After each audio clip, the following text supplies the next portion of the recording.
যত গোপনে ভালোবাসি পরাণ ভরি, পরাণ ভরি ওঠে শোভাতে, যেমন কালো মেঘে অরুণ আলো লেগে মাধুরী জেগে ওঠে প্রভাতে।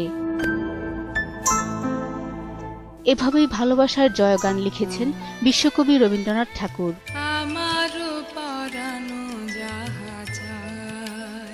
ক্যালেন্ডারের পাতায় 14ই ফেব্রুয়ারি নানা বয়সের মানুষের ভালোবাসার বহুমাত্রিক রূপ প্রকাশের আনুষ্ঠানিক দিবস।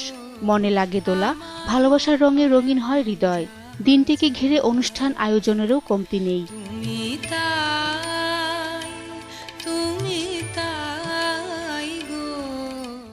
আমি আমার প্রিয় মানুষটির সাথে নিয়ে অরফানেজ আছে, ওখানে যাই। ওখানে প্রায় 300 জন বাচ্চা আছে, আমি তাদের জন্য কিছু করি। ভালোবাসার শাশ্বত শুধু তরুণ তরুণী, প্রেমিক প্রেমিকা, স্বামী স্ত্রী, বন্ধুর প্রতি বন্ধুর ভালোবাসাই নয়, মা বাবার জন্য সন্তানের ভালোবাসা, আবার সন্তানের জন্য মা বাবার ভালোবাসাও অকৃত্রিম।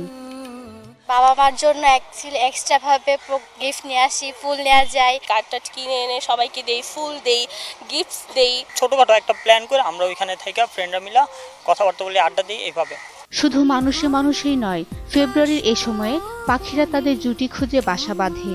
নীরাভরণ বৃক্ষে জেগে ওঠে কচি কিশলয়, তীব্র সৌরভ ছড়িয়ে ফোটে ফুল।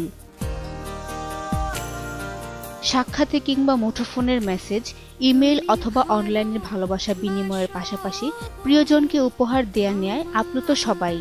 এক্সট্রা কোনো গিফট কিনা লাগতেছে না, এভাবে দিলেও সে আর কি খুব স্পেশাল ফিল করে। ভালোবাসা দিবসের শুরুটা নিয়ে আছে মতপার্থক্য, তবে প্রচলিত বিশ্বাস, ধর্মপ্রচারের অভিযোগে 269 খ্রিস্টাব্দে ইতালির রোমে খ্রিস্টান পাদ্রী ও চিকিৎসক সেন্ট ভ্যালেন্টাইন্সকে বন্দী করে রোমান সম্রাট দ্বিতীয় ক্লাডিয়াস।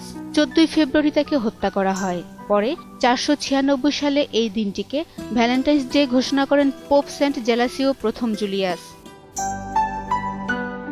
শাকেরা আরজু, 21 টেলিভিশন, ঢাকা।